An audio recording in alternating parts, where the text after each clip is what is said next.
Well, here's an interesting story.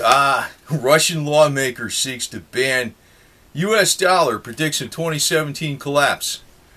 Now, what I think is if there's going to be a collapse, there's going to be a restructuring. It's not going to collapse to zero because there's a lot of assets in technological know-how, and the United States isn't exactly all about the dollar itself. Correct? We're still one of the most technologically advanced country in the world, and if they wanted to hit the go button on the manufacturing again, they could pretty easily do it. But he's talking. This is actually this Russian lawmaker, and he's talking about Mikhail Degarev, 32, likens the he's 32 years old. What the hell does he know?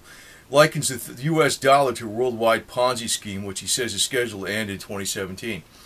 Actually, I think 2017 is going to be a major spike in the metals. That's where I'm guessing.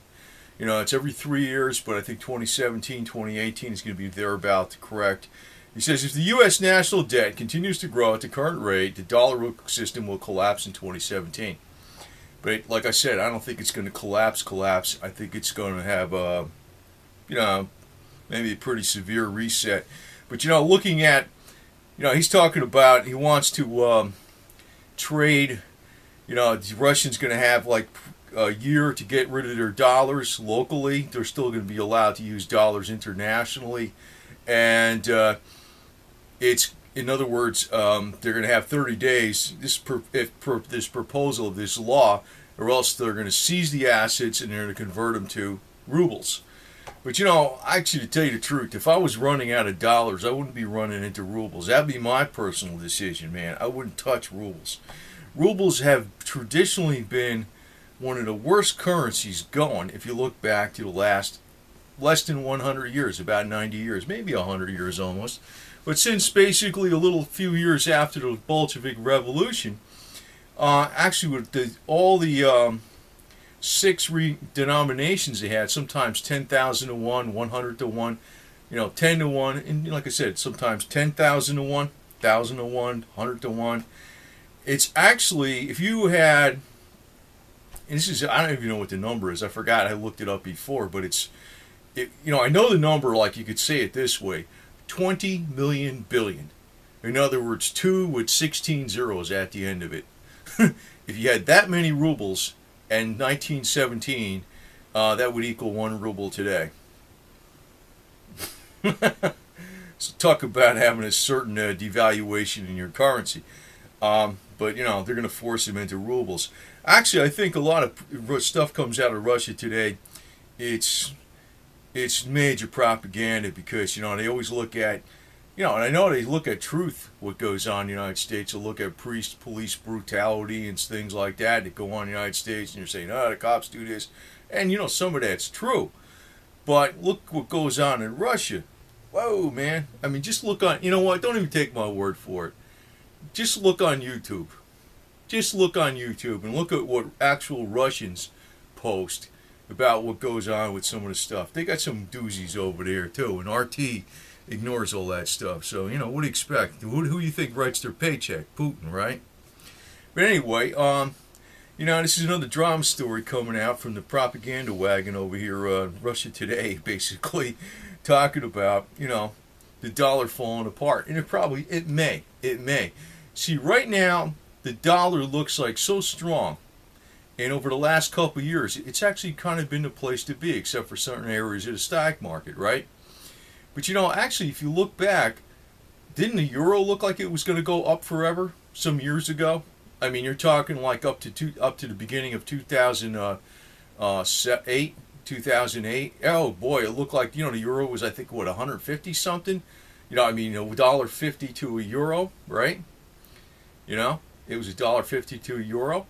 And what was going on then? Everybody had all the confidence, it's going to be the new world reserve currency. And then all of a sudden, what happened? I know it was attacked. I know that. But that's what I think. But anyway, still, I know there's a game going on. Actually, there's a game going on between, I don't want to call it a game, but basically there's a power struggle going on between the European center, the U.S. center, the Russian center, and a Chinese center. Basically, I know there's other strong areas in the world like Japan and Saudi Arabia and in UK and well, I guess the UK and Europe or maybe I don't know where the UK would sit, but there's like basically not too many very very super strong financial centers in the world, and actually the U.S. looks like the strongest one.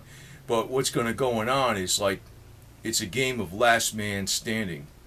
In other words, all the capital will run to the last man standing as a safety, and that will get a major boost. So that's really what's kind of going on. A lot of people are ignoring that little puppy because that's a little common sense there. It's last man standing. So if it turns out the United States is the last man standing, a lot of capital is going to run to the dollar, and that's kind of like what it's looking like. What's going on right now too, but it's not a guarantee. Nothing's a guarantee. But when he's making these predictions, I think they're semi-true. They're semi-true, not 100% true. I think there's going to actually be some major spikes in the commodities. I think they're going to pick up a lot in 2014. It seems like every freaking 3 years. And commodities don't go like this in a straight linear progression. They go flat and they go boom, boom, and they go boom, and they correct. That's just how they are, isn't it? So I think the super spike might be in 2017, and that might be when the dollar's like, quite a bit weaker. But if the dollar does have serious problems, due to debt, they can always restructure. And also, it's been it's not, I noticed directly firsthand, but somebody I talked to was dealing in gold mine claims and everything like that, trying to buy up all these gazillions of dollars of gold mine claims some years ago. He said that basically, he says he was in competition with the U.S. government.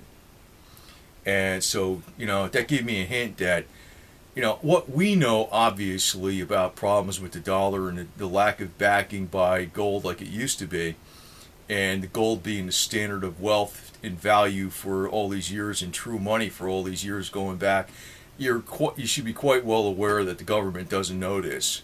The powers that be are in the West. So, there might be a lot more backing out there than you think. The problem is the middle class don't have it. You know what I mean? When they're going to get panicked into buying it, they're probably going to buy it at a high. Right now, it's low. And it looks like a terrible investment, doesn't it? Because of what happened over the last 2 years. But that's not exactly what it means going to happen in the future, too. And, if this prediction is semi-correct, let's call it semi or halfway correct about the Russian lawmaker seeks to ban the U.S. dollar because he predicts it to collapse in 2017, I think there is going to be something going on in 2017, but maybe not anywhere near to the extent that Russia today is saying. And I would not trade your dollars in for rubles. I wouldn't do that. So, and it doesn't look like any currency out there is safe anymore.